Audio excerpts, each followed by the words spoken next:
Hey everyone, welcome back to the channel. If you're a Stranger Things fan who's emotionally attached to these characters and slightly terrified of losing them, you're definitely in the right place. Make yourself comfortable, because today we're talking about one of the biggest questions surrounding Stranger Things Season 5, Volume 2, who actually dies, who survives, and what that says about how this story is going to end.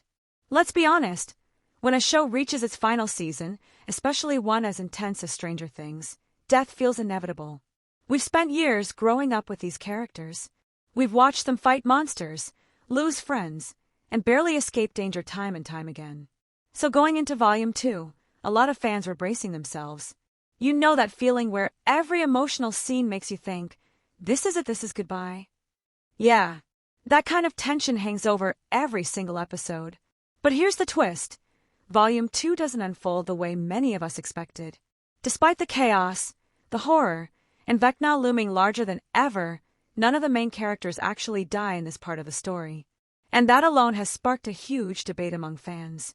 Is that a relief, or is it the calm before the storm? Because make no mistake, the danger is very real. Hawkins feels like it's on the brink of collapse. The Upside Down is bleeding into the real world, military forces are involved, and everything feels heavier, darker, and more final. We see intense battle sequences, terrifying creatures being taken down, and several unnamed soldiers and side characters don't make it. The cost of this war is clear. It's just not paid by the core group, at least not yet. And that choice feels intentional.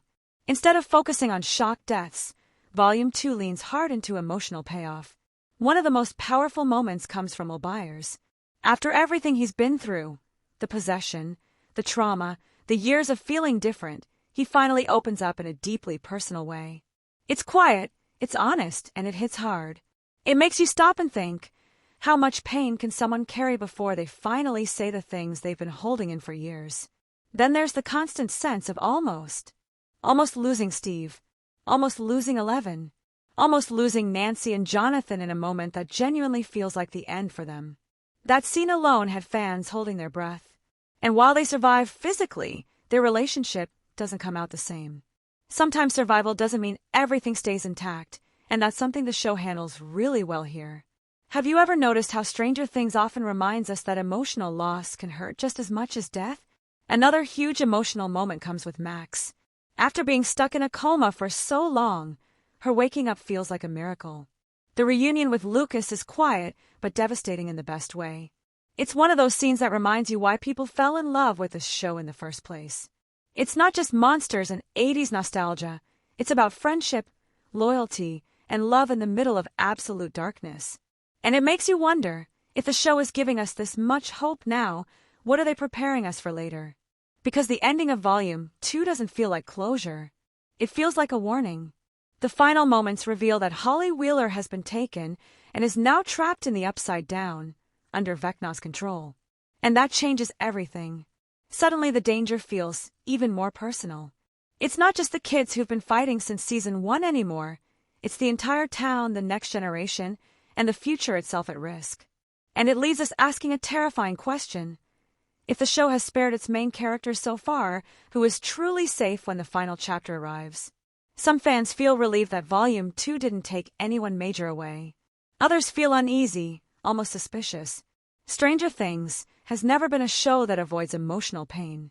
So is this restraint a sign of mercy, or a setup for something devastating in the finale? Do you think a powerful ending requires sacrifice, or can survival be just as meaningful? That's what makes this season so interesting. It's less about shock value and more about reflection. About looking at how far these characters have come and asking whether the biggest battle is still ahead. And with the final episode still to come, the tension is almost unbearable. So now I want to hear from you. Who do you think is most at risk in the final episode? Do you believe everyone can make it out alive? Or is Stranger Things preparing us for one last heartbreaking goodbye? Drop your theories in the comments. I'd genuinely love to read them. If you enjoyed this breakdown, don't forget to like the video. It really helps the channel. Share it with a fellow Stranger Things fan who's probably just as nervous as you are, and make sure you subscribe for more deep dives, theories, and finale discussions. Thanks so much for watching, and I'll see you in the next video.